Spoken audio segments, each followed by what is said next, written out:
Hey guys, this is Corey with Gardner's Multiple Intelligences.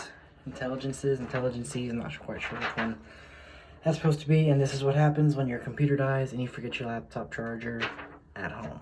So, this is Gardner's Multiple Intelligences. The history of Gardner's Multiple Intelligences is he wrote in his book in 1983. I believe it's called The Frames of Mind and Theory of Multiple Intelligences. That was where he wrote the book, where he said people have different intelligences. They have different strengths and different weaknesses that they have every day in their everyday lives. He said there are 8 intelligences, which I'll get into later, with a possible 9th of extraterrestrialist intelligence, I believe is what it was. I don't have the information in front of me. I just kind of read it in passing, but there wasn't a lot of information on it that I saw, so I kind of stuck with the 8. 8 that were the main ones. People in the theory, it also said people can have different. You can be strong in different ones. You don't have one intelligence, and that's what you are. You can have different intelligences that are throughout your body, throughout your life, throughout what you do will make you you. You can have different ones. You can be strong in different things. There are some criticisms to this theory. Some being just the fact that people say that there's a possibility that it's just people's traits,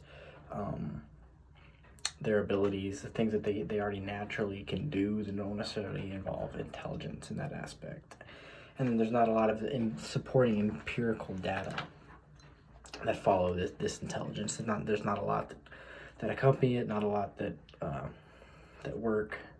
There's not a lot of hard data that proves that this is true. That's why it's a theory, and I definitely can understand it. As I was looking through and reading and researching this, I noticed myself kind of seeing what they were saying, what the criticisms, what they were saying about them.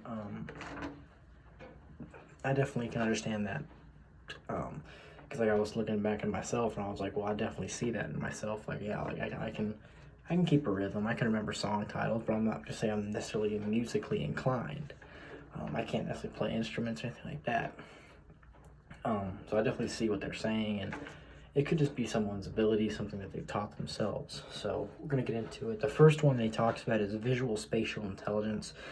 People are good at visualizing things. They're good with maps. Good with maps, videos, stuff like that.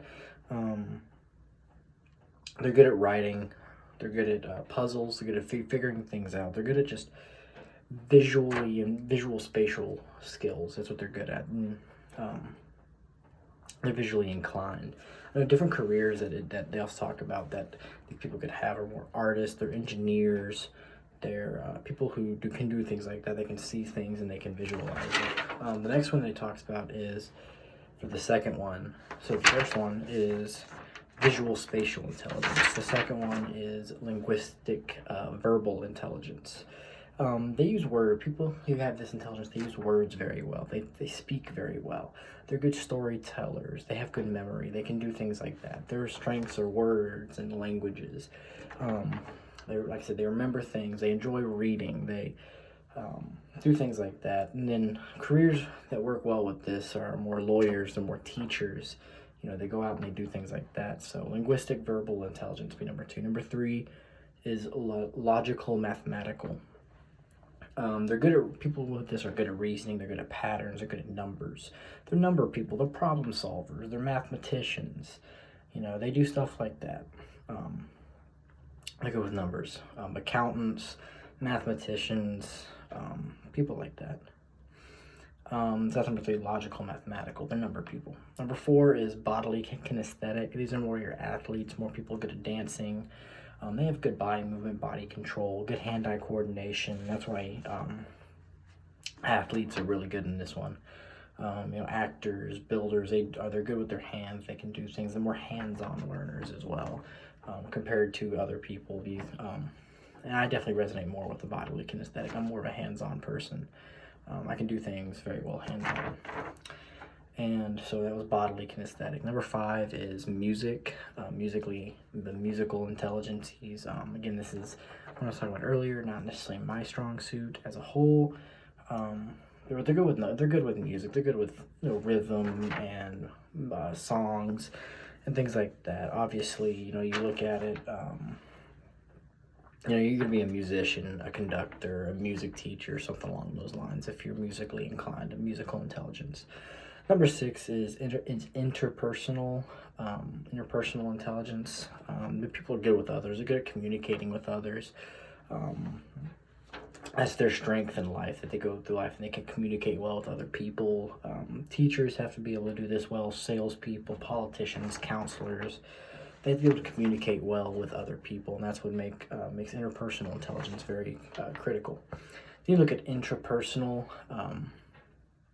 Interpersonal is people good at looking within themselves, or good at reflecting on their own. And these people are only writers, theorists. They can look within themselves very well.